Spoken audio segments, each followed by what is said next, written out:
Ready start. विश्व के संघीय व्यवस्था वाले लोकतंत्रों में दो तरह के राजनीतिक दल हैं। संघीय इकाइयों में से सिर्फ एक इकाई में अस्तित्व रखने वाले दल और अनेक या संघ की सभी इकाइयों में अस्तित्व रखने वाले दल। स्टॉप। भारत में भी यही स्थिति है। स्टॉप। कई पार्टियां पूरे देश में फैली हुई हैं और उन्हें राष्ट्रीय पार्टी कहा जाता है। स्टॉप। इन दलों की विभिन्न राज्यों में इकाइयां हैं। स्टॉप। पर कुल मिलाकर देखें तो ये सारी इकाइयां राष्ट्रीय स्तर पर तय होने वाली नीतियों कार्यक्रमों और रणनीतियों को ही मानती हैं। स्टॉप। देश की हर पार्टी को निर्वाचन आयोग में अपना पंजीकरण कराना पड़ता है। स्टॉप। आयोग सभी दलों को समान मानता है, पर यह बड़े और स्थापित दलों को कुछ विशेष सुविधाएं देता है। स्टॉप। इन्हें अलग चुनाव चिन्ह दिया जाता है जिसका प्रयोग पार्टी का अधिकृत उम्मीदवार ही कर सकता है। स्टॉप। इस विशेषाधिकार और कुछ अन्य लाभ पाने वाली पार्टियों को मान्यता प्राप्त दल कहते हैं। स्टॉप। चुनाव आयोग ने स्पष्ट नियम बनाए हैं कि कोई दल कितने प्रतिशत वोट और सीट जीतकर मान्यता प्राप्त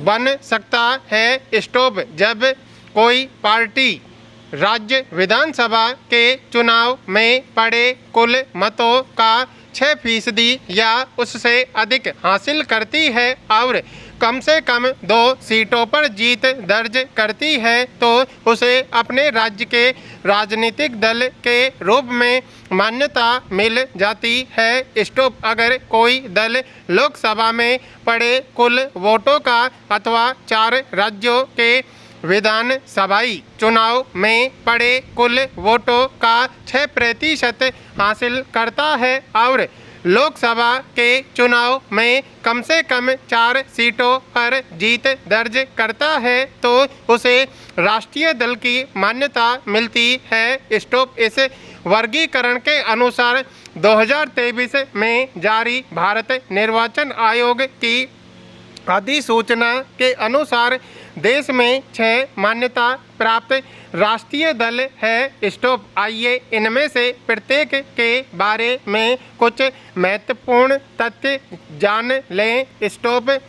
आम आदमी पार्टी का गठन 2011 के भ्रष्टाचार विरोधी आंदोलन के बाद 26 नवंबर 2012 को हुआ। स्टॉप। पार्टी की स्थापना जवाबदेही स्वच्छ प्रशासन पारदर्शिता और सुशासन के विचार पर की गई थी। स्टॉप। पार्टी अपने गठन के 1 साल बाद दिल्ली विधानसभा चुनाव में दूसरी सबसे बड़ी पार्टी बनकर उभरी जिसने भारतीय राष्ट्रीय कांग्रेस के समर्थन से सरकार बनाई। स्टॉप। 2022 के गुजरात विधानसभा चुनाव के बाद यह गुजरात की राजनीति में तीसरे मोर्चे के रूप में भी उभरी। स्टॉप। फिलहाल आपने पंजाब और दिल्ली में सरकार बनाई है। स्टॉप। 2019 के लोकसभा चुनाव में पार्टी ने लोकसभा में 1 सीट हासिल की। स्टॉप। पैरा। स्वर्गीय कांशीराम के नेतृत्व में 1984 में गठन। स्टॉप। बहुजन समाज जिसमें दलित आदिवासी पिछड़ी जातियां और धार्मिक सत्ता पाने का प्रयास और उनका प्रतिनिधित्व करने का दावा पार्टी साहू समाज महात्मा फूले पेरियार रामास्वामी नायर और बाबा साहब अंबेडकर के विचारों और शिक्षाओं से प्रेरणा लेती है। स्टॉप।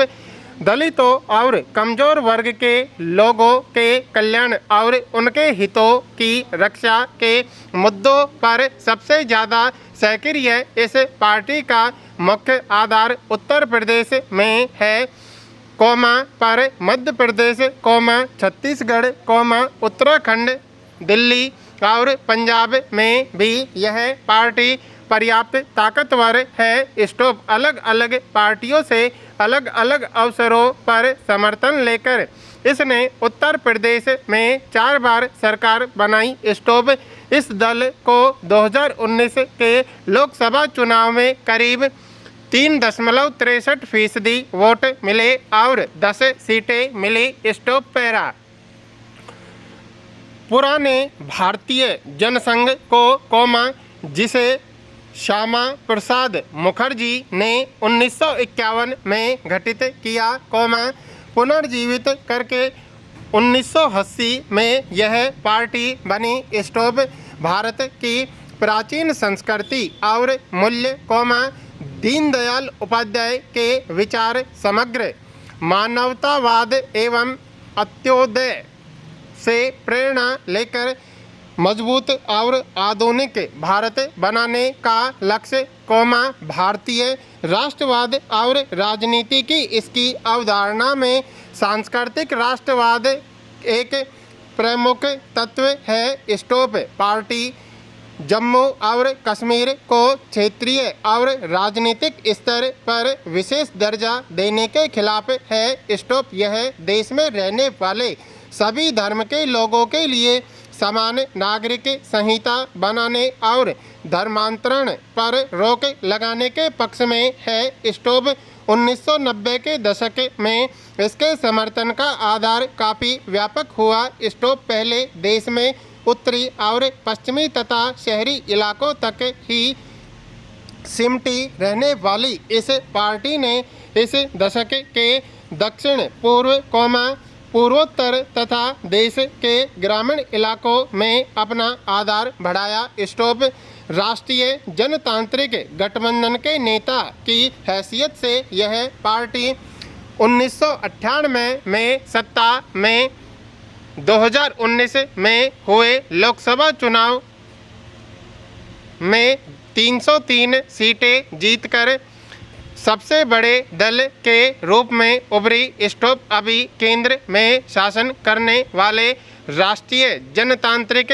गठबंधन का नेतृत्व यही दल कर रहा है। स्टॉप पैरा 1964 में स्थापित मार्क्सवाद, आस्था, स्टॉप समाजवाद, धर्मनिरपेक्षता और लोकतंत्र की समर्थक तथा साम्राज्यवाद और सांप्रदायिकता की विरोधी। स्टॉप यह पार्टी भारत में सामाजिक आर्थिक न्याय का लक्ष्य साधने में लोकतांत्रिक चुनावों में सहायक और उपयोगी मानी जाती है। स्टॉप पश्चिम बंगाल, केरल और त्रिपुरा में बहुत मजबूत आधार। स्टॉप गरीबों, कारखानों मजदूरों, खेतीहर मजदूरों और बुद्धिजीवियों के बीच अच्छी पकड़।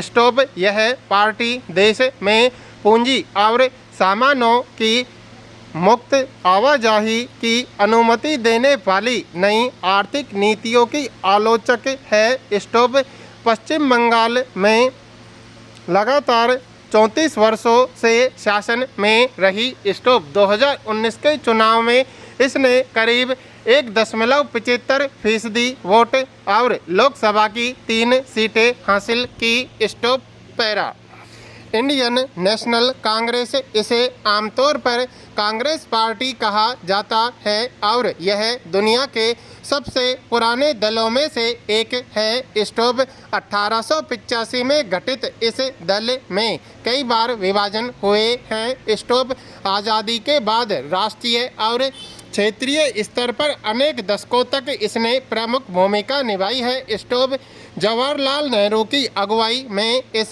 दल ने भारत को एक आधुनिक धर्मनिरपेक्ष लोकतांत्रिक गणराज्य बनाने का प्रयास किया। स्टॉप 1971 तक लगातार और फिर 1980 से 1989 तक इसने देश पर शासन किया। स्टॉप 1989 के बाद इसे इस दल के जन समर्थन में कमी आई, पर अभी यह पूरे देश और समाज के सभी वर्गों में अपना आधार बनाए हुए है। स्टॉप अपने औपचारिक रुझान में मध्यमार्गी इस दल ने धर्मनिरपेक्षता और कमजोर वर्गों तथा अल्पसंख्यक समुदायों के हितों को अपना मुख्य एजेंडा बनाया है। स्टॉप यह दल नई आर्थिक नीतियों का समर्थन करती है, पर इस बात को लेकर भी सचेत है कि इन नीतियों का गरीब और कमज़ोर वर्गों पर बुरा असर न पड़े। स्टॉप 2004 से 2014 तक संयुक्त प्रगतिशील गठबंधन सरकार का नेतृत्व। स्टॉप 2014 और 2019 के लोकसभा चुनाव में यह पार्टी पराजित हुई। स्टॉप 2019 में लोकसभा चुनाव में इसे 19.5% वोट तथा 52 सीटें मिली। स्टॉप।